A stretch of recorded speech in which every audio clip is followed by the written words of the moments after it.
అందరికీ నమస్కారం అండి. మొక్కజొన్న గారెలు విత్ చికెన్ కర్రీ కాంబినేషన్ తినడం ఎంతమందికి ఇష్టం అండి? మేమైతే చాలా చాలా ఇష్టంగా తింటాము.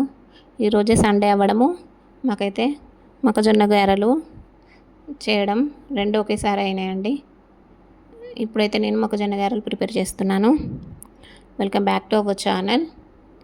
మన స్కంద వ్లాగ్స్ని ఫాలో అవుతున్న సబ్స్క్రైబర్స్ అందరికీ చాలా చాలా ధన్యవాదాలండి. మీ సపోర్ట్ నాకు ఇలాగే ఉండాలని కోరుకుంటున్నాను. ఈరోజైతే సండే చికెన్ కర్రీ చేశానండి. మాకైతే వేరే వాళ్ళు తెలిసిన వాళ్ళు మొక్కజొన్న కంకులు అయితే ఇచ్చారు. వాటితో నేనైతే ఇప్పుడు గారెలు చేయబోతున్నాను. మనకైతే మొక్కజొన్న చేను లేదండి, తెలిసిన వాళ్ళైతే ఇచ్చారు. మనదైతే వేరే పంట వేస్తాం మేము, మొక్కజొన్న అయితే వేయము. దీనికోసం అయితే పచ్చిమిర్చి, వెల్లుల్లి, కరివేపాకు అండ్ జీలకర్ర అన్నీ మిక్సీ జార్లో వేసుకున్నాను. ఇవైతే మిక్సీ చేస్తున్నానండి. ఇవైతే కొంచెం మిక్స్ అయ్యాక ఇందులో కొన్ని వాటర్ యాడ్ చేసుకుంటున్నాను. ఇప్పుడైతే ఇంతలోపు స్టవ్ మీద ప్యాన్ పెట్టుకున్నానండి. అది వేడైన తర్వాత కొంచెం ఆయిల్ వేస్తున్నాను. ఈ ఆయిల్ అయితే కాసేపు వేడి అయిన తర్వాత మనమైతే గారెలు అందులో వేసుకుందాం. ఇంతలోపు మనం గారెల పిండిని అయితే బాగా కలుపుకుందామండి. ఇందులో సాల్ట్, కరివేపాకు, కొత్తిమీర అన్నీ వేసుకొని బాగా మిక్స్ చేసిన తర్వాత గారెల్లాగా చేసుకుందామండి.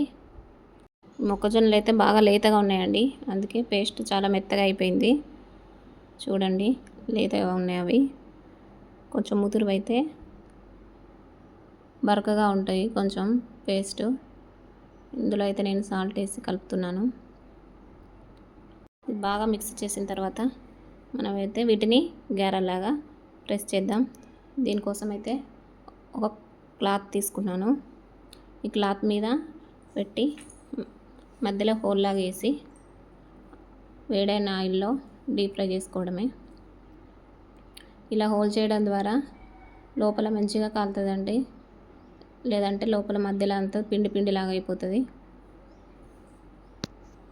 చూడండి, ఇప్పుడైతే బ్రౌన్ కలర్లోకి వచ్చేసాయి.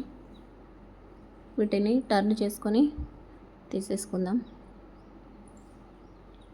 ఇవి మిర్చితో కాకుండా స్వీట్ యాడ్ చేసుకుని కూడా కొంతమంది అయితే చేసుకుంటాము అప్పుడప్పుడు. మొక్కజొన్నలు అయితే లేతగా ఉన్నాయి కాబట్టి టేస్ట్ ఎక్కువగా ఉంటుంది. ఇలా పొంగుతున్నాయండి ఆయిల్లో వేసిన తర్వాత. కొంచెం ముదిరినవి అయితే క్రిస్పీగా వస్తాయి. ఇవైతే కొంచెం స్మూత్గా వస్తాయి. ఇవైతే కొంచెం పొంగినట్టు వస్తాయండి లేత మొక్కజొన్నలు అయితే. ఆల్రెడీ ఇందులో స్పైస్ వేసాం కాబట్టి చట్నీలు ఏం అవసరం ఉండదు. కాకపోతే మేమైతే చికెన్ కాంబినేషన్తో అయితే తినడానికే ఇష్టపడతాము.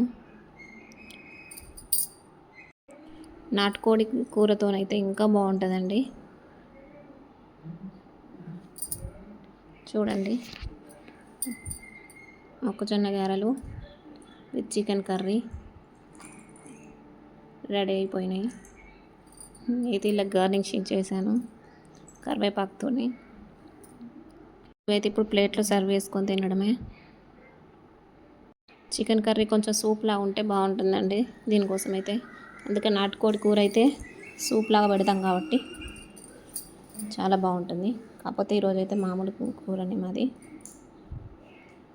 టేస్ట్ అయితే చేద్దాం ఎలా ఉందో. ఈ వీడియో కనుక మీకు నచ్చినట్లయితే లైక్ చేయండి. Please subscribe our channel. Thanks for watching.